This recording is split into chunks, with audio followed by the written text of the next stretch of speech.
Banyak banget yang nanya ke Koko lewat DM, lewat komen, lewat apapun, nanya ini sama. Apa sih kok bedanya data analis dan data scientist? Biar kalian gak salah kaprah, yuk Koko akan bahas lebih dalam.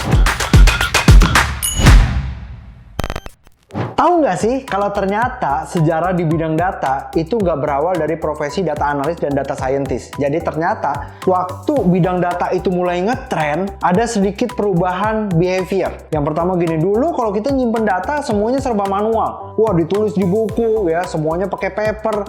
Pusing dong ya kalau kita mau ngelihat datanya. Setuju ya? Makanya keluar satu teknologi namanya relational database. Apa sih relational database? Relational database adalah database yang dimana masing-masing tabelnya itu saling berkorelasi. Contoh misalnya ketika kita melakukan transaksi di sebuah supermarket gitu ya. Nah, di transaksi itu pasti ada dong ya. Kita transaksinya pasti ada kodenya.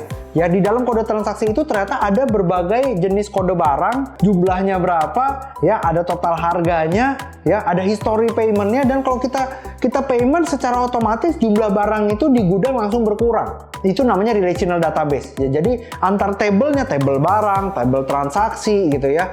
Tabel apalagi, tabel pengiriman, itu semua ada historinya dan saling sinkron. Ketika era relational database ini keluar ya, datanya udah lebih rapi nih. Tapi kalau perusahaan makin berkembang, datanya makin banyak. Ketika bos bilang, tampilin dong data transaksi yang terjadi di bulan A sampai bulan B yang dilakukan oleh customer yang daya belinya sekian, bla bla bla bla bla bla, harus ada yang bisa ngambil dari tools itu. Ya, dari SQL-nya harus ada yang query, ya, namanya query, diambil sesuai dengan requirement yang diminta. Keluarlah satu profesi, namanya database administrator. Itulah evolusi pertama dari bidang data. Profesi yang pertama keluar adalah database administrator. Kerjaannya ngapain? Narik data, olah data dari SQL tadi, dari relational database tadi. Bisa ngubah-ngubah data, bisa filter data, bisa menarik data gitu ya.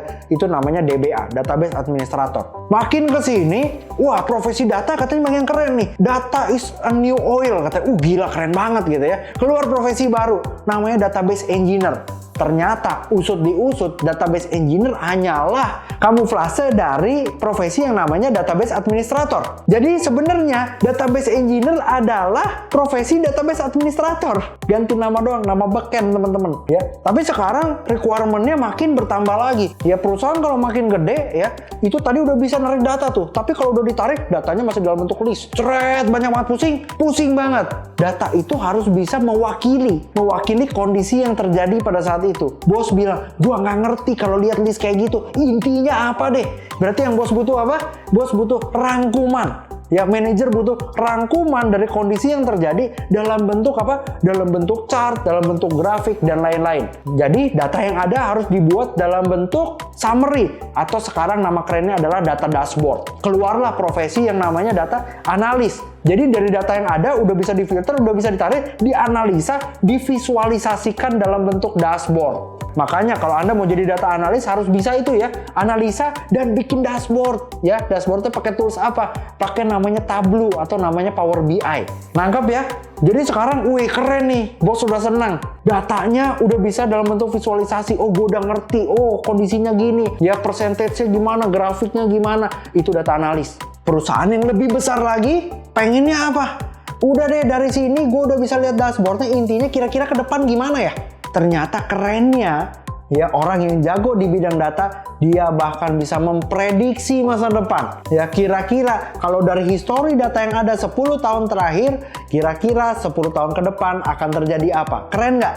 Keren ya. Dan itu valid gak? Valid, karena berdasarkan data yang real terjadi. Jadi prediksinya itu valid, bukan ngawang teman-teman. Kesalahan terbesar business owner adalah bikin prediksi based on asumsi. Ya, business owner yang keren atau manajer yang keren sekarang pengennya prediksi berdasarkan data. Ya, jadi data harus bisa menghasilkan sebuah prediksi. Itulah data scientist. Anda paham dong ya sekarang ya, kalau data scientist itu sampai dia harus bisa memprediksi.